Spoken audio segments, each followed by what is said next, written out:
Hi, a lot has asked me to do this content about the box stock category.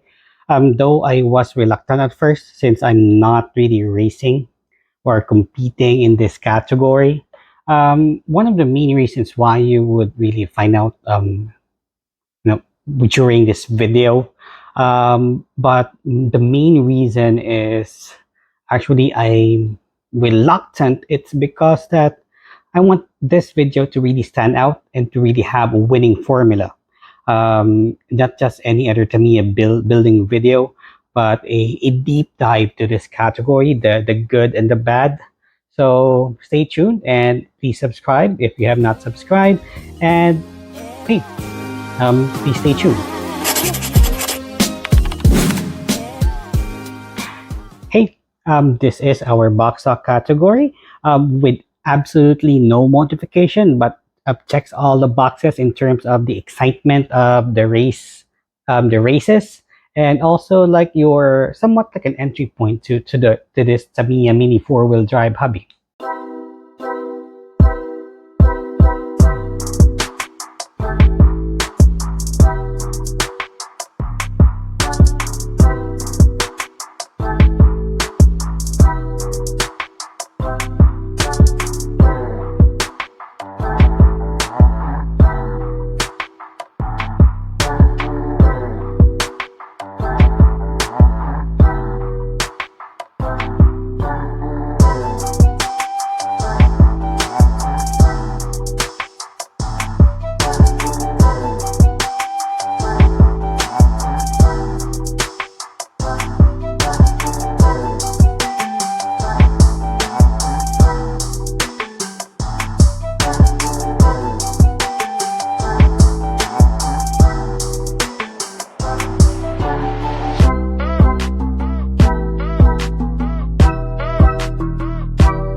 You know what? I would really love to start this video with a sponsor, but still, we're still looking for a sponsor. And if you would like to sponsor one of our videos, hit me up on Instagram.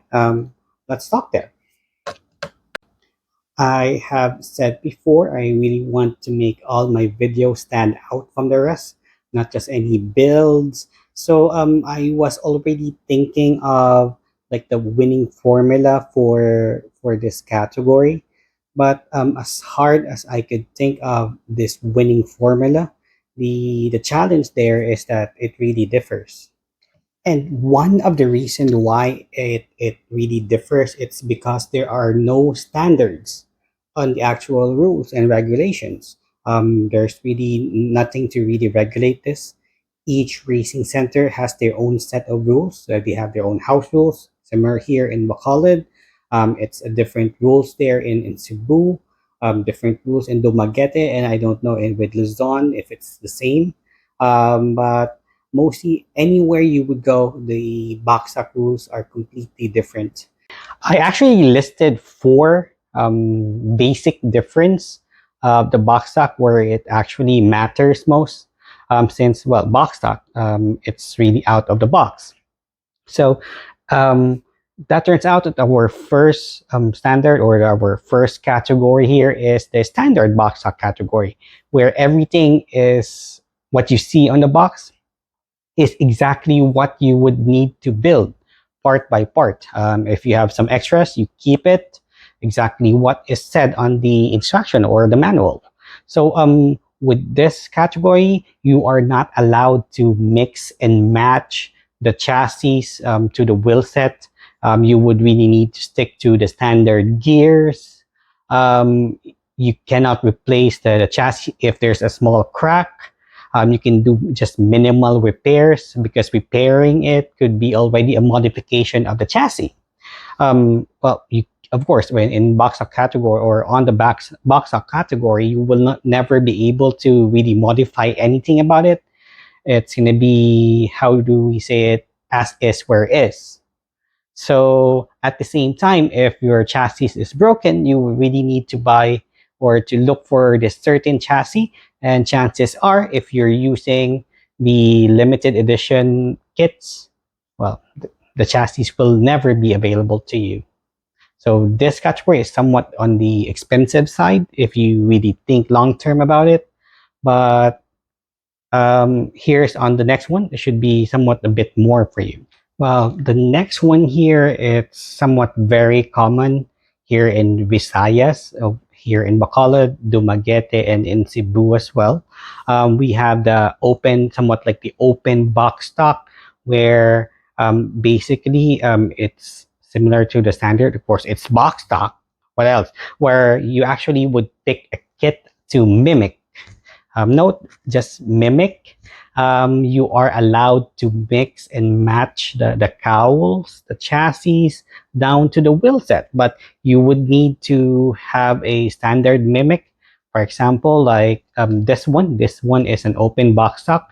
This is the clear Avante, which has a five spoke wheel set, and as well as a regular hard tire. I think it's a hard one without any letterings. So having a regular hard or super hard one should be fine according to this to the rulings.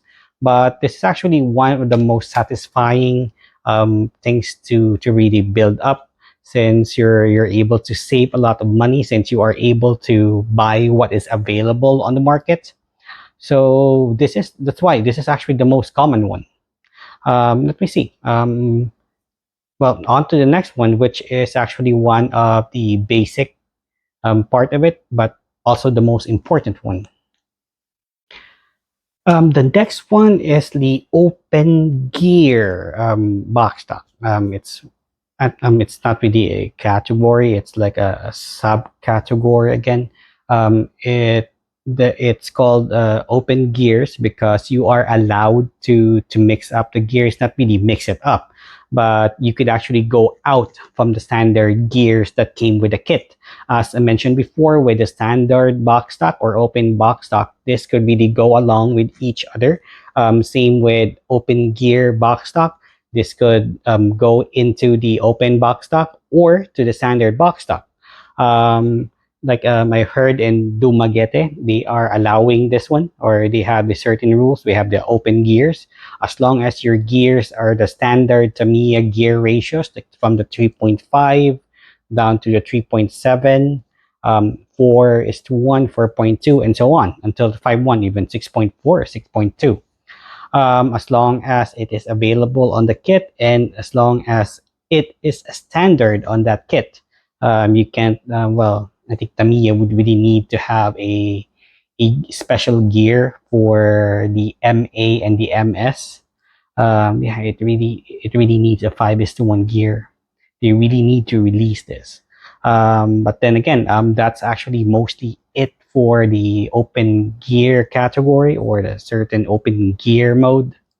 The next one is a bit controversial, but this was the box that I have been racing, well, way back, which is actually the category I would also prefer. Well, the next category, as I said, it's a bit controversial. There's a lot of protests going on with it.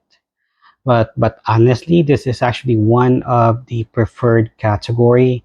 Well, honestly, my preferred category.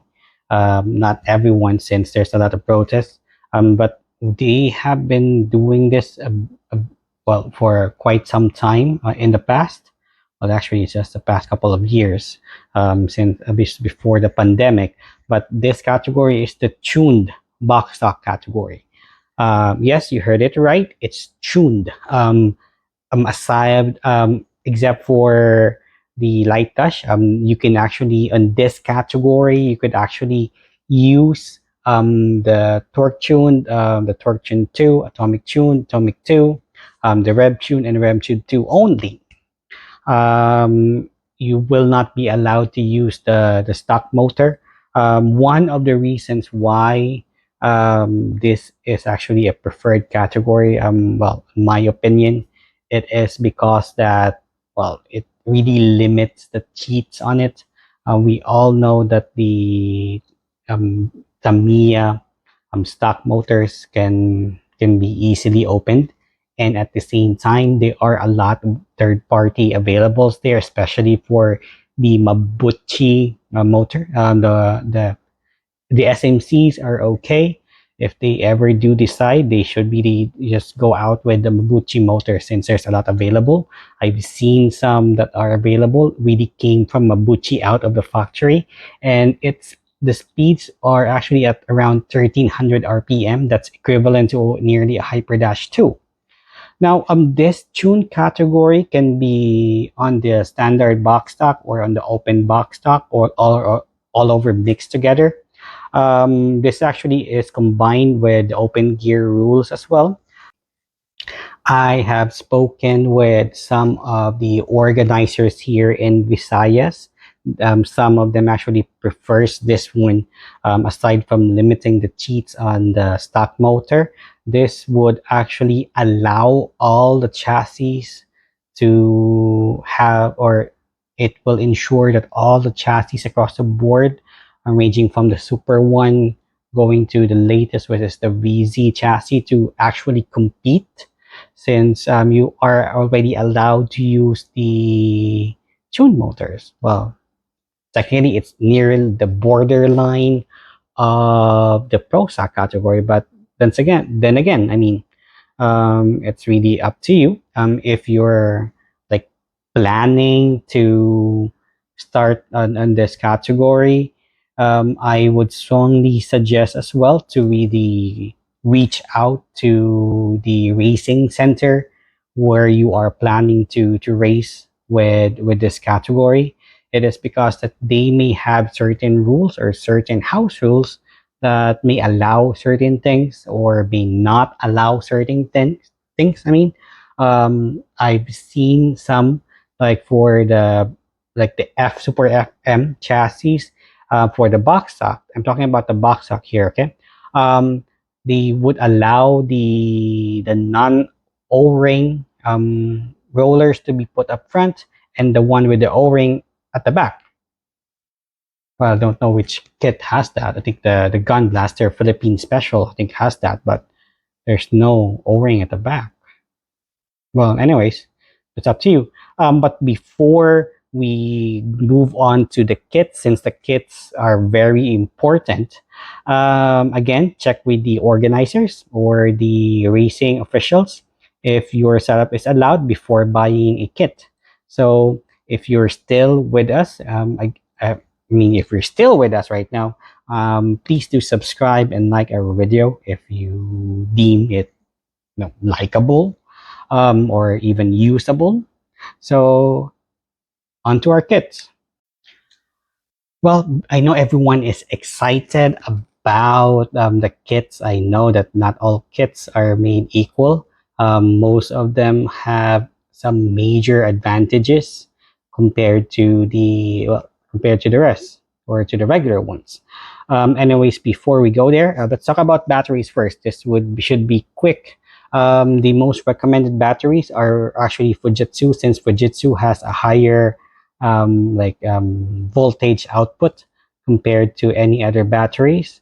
One major stumbling block I have encountered with Fujitsu is that, well, they tend to really break easily compared to the envelopes. Also, in terms of specific batteries, I would really recommend going for the light versions compared to going for the 1900 milliamps. One of the reasons why it lower the milliamps, the lighter it is, it's actually good for your box stock, and at the same time, the lower the milliamps, the higher the voltage, the voltage output. So if you're using like a Fujitsu Lite, it would deem highly recommended, since it would also compensate for the weight. So um, you would actually need to observe honestly, in terms of the races that you have. If the races on your racing centers are only reaching up to the third round, then after the third round, it's already the quarterfinals. then you will definitely survive on the Enelope or Fujitsu Lite or Enelope Lite. Me personally, I'm still using my Enelope Lights back in 2013, 14 until today. They're still good. Last week, I actually won with HyperDash 3 4.2 on the Pro Stack using an Enelope Lite from way back. I think this one was actually in 2014, the battery I had in it. So yeah, it really speaks there. If you want longevity or if you would like to have the most durable batteries, go for the envelopes. But if you want more power, go for Fujitsu, baby. So on to our kits. Well, for the kits, the most common that you will really see that is, well, technically that are winning are actually our mock frame kits. But for the mock frame kits, I would really recommend if you're able to like catch on or to steal a Fighting Korea version. I would strongly recommend that one. That one has a great stock motor in it. The stock motor, well, of course, it's from SMC, but somehow it's a bit stronger, and at the same time, it already has the what you call that has the low friction tires. It's already medium, and I think the tires is with a it's a dish part. So that should really be good. Also for the black and special version, that's also built pretty good. For the regular version, well, it's actually good as well. But what I mostly would see people doing is that from the regular kit, they would actually change the chassis to a fluorescent one since the black FMA, well, that one is like, well, it's garbage, honestly. um Kits that you would need to avoid, honestly, is are the FMA kits that has the black chassis on them. I actually bought like the first ever FMA kit, which is the Rowdy Bull. Well, it's called Bull, with an S. It really sucked. So just wasted money there. Anyways, the next most common and constant winning kits are actually the DCR01 and the DCR02. I think the most common one winning is actually the green special and the blue special. One of the reasons why these are very common, it's because the kit itself has already a medium size wheel set on them and also tires. So it's actually very important to really think this in advance, what kit that you would like. Mostly all MA kits are actually very good. Recently, I've seen like the Robo Race MA kit. It's actually pretty good. I think I'm gonna have a link here or a video. You would see here the rubber race, though it's a bit bulky. Same as with the ignition. It's a bit bulky, but then again, it's an MA. It has a dual shaft motor, so basically it will really run fast as long as all MA MS. People would ask me why the MA is a bit much more stable compared to the MS. Well, the MA was built on, well, it has a built-in where you can actually put a skid plate similar to the AR chassis like this one. You can actually put the skid plate here. This would really help on the stability for the landing, and also to minimize like the over down thrust side of it where it goes like this. I think there's a video here as well. I'll show it here. um, well, I think the next one, aside from the MAs and the FMAs, the next one is actually our VZ chassis. The VZ chassis, well, this is very subjective. The VZs, we have the Race Spear, we have the Neo VQS. Mostly every VZ chassis that are winning are actually I think it's the Race Spear, but most of them are Japan Cup kits. So they're almost pretty rare if you're able to snag one kit. I suggest you snag a couple more. They're very expensive, but then again, their performance on the tracks, well, speaks for itself. I've seen so many in terms of people winning with the race spear and the Neo VQS as well. I think the astute version, I think it's super astute there. I'm not quite sure. I'll post a picture. That one's pretty good. I've seen I think it was said from Bacolod winning with a astute, or I think it was a ray spear. I don't know. I just forgot. I'm gonna try to see if I can still put a video of his finals here for the ray spear. But for me personally, I would still go for the AR chassis. Though the AR, there's really one flaw on the AR chassis. It's actually the gear, the counter gear, and the sport gear actually has no, well, it has no like divider between them. So the AR chassis really eats up in terms of the pink gears that you would need. So well, I think that's it for the kits. Let me see, what else did I forget? Yeah, for the kits, actually, I would strongly suggest to really look for the kits.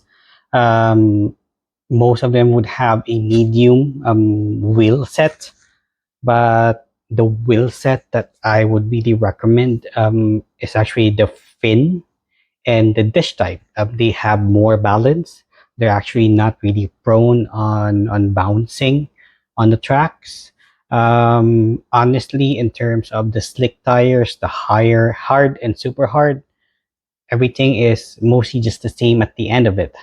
The traction, it's really important, as I've said before. In our pro stock, link is up here. um, as I said before, it's very important to have good traction and at the same time to minimize the bounce. The five spoke, it's okay. The Y spoke, it's very heavy, honestly. What else?